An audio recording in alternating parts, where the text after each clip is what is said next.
గులాబీ రంగు నీళ్లతో కనిపిస్తున్న దీని పేరు హిల్లియర్ సరస్సు.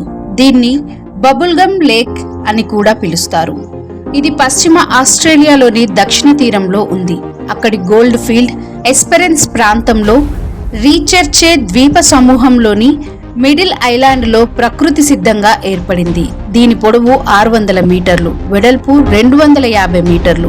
దీని చుట్టూ యూకలిప్టస్ చెట్లతో దట్టమైన అడవి ఉంది. ఇదో ఉప్పు నీటి సరస్సు.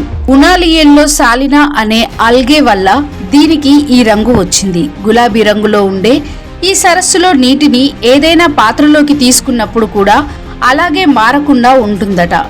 ఈ నీటిలో ఉప్పు శాతం ఎక్కువగా ఉన్నప్పటికీ కొన్ని రకాల బ్యాక్టీరియాలు మాత్రం జీవిస్తున్నాయట. చుట్టూ సముద్రపు నీటితో ఉన్న ద్వీపంలో ఈ సరస్సు ఉంది. అందుకే దీన్ని సముద్ర ఆకాశ మార్గాల్లో మాత్రమే చేరుకోగలం. ఈ ప్రకృతి వింతను చూడ్డానికి ఏటా పెద్ద సంఖ్యలో దేశ విదేశాల నుంచి పర్యాటకులు వస్తుంటారు. కానీ ఇందులో దిగి ఈత కొట్టడానికి మాత్రం వీలుండదు. దానికోసం ప్రత్యేక అనుమతి తీసుకోవాల్సిందేనట. మొత్తానికి ఇవి హిల్లియర్ సరస్సు విశేషాలు. మరో విషయం ఏంటంటే కేవలం హిల్లియర్ సరస్సే కాకుండా ప్రపంచవ్యాప్తంగా మరికొన్ని పింక్ లేకులు కూడా ఉన్నాయి. కానీ నీలిరంగు జాలలతో ఉన్న సముద్రం పక్కనే ఇలా లేత గులాబీ రంగు నీళ్లతో కనిపించే ఈ సరస్సు వాటన్నిటికన్నా కాస్త ప్రత్యేకం.